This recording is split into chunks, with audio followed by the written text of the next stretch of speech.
Hello बच्चों, चलिए प्रश्न को पढ़ते हैं।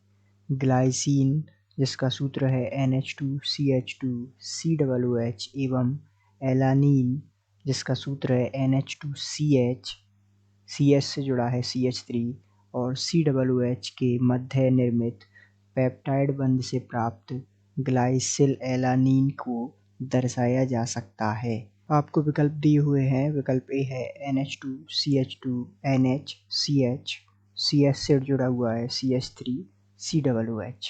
विकल्प बी है NH2CH2CONH, CH से जुड़ा हुआ है CH3COOH।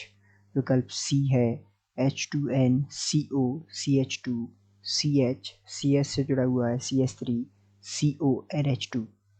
और विकल्प डी है COOH CH2NH, CH से जुड़ा हुआ है CH3 और COOH।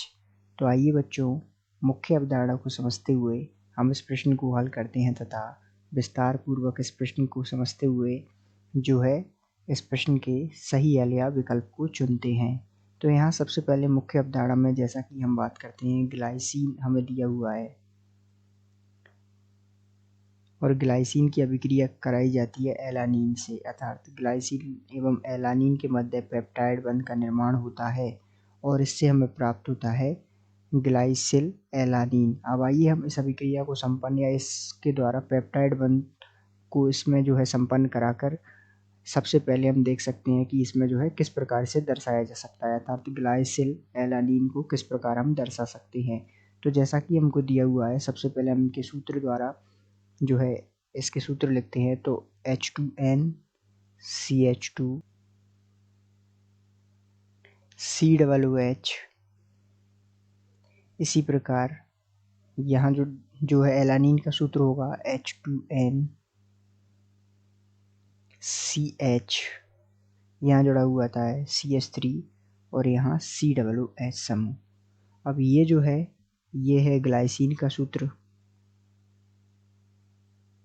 तथा ये है एलानीन, और यहाँ ये आपस में जुड़ते हैं पेप्टाइड बंध से। सबसे पहले H2O बाहर निकलता है और ये पेप्टाइड बंध से किस प्रकार जुड़ते हैं, H अर्थात H2NCH2, ये C द्विबंध ONH, CH यहाँ जुड़ा हुआ होता है इससे CH3 समूह और यहाँ COOH। ये जो है हमें प्राप्त हो गया है क्या, जिसका नाम हमने देखा था ग्लाइसिल एलानीन। तो ये हमें मिल गया ग्लाइसिल एलानीन।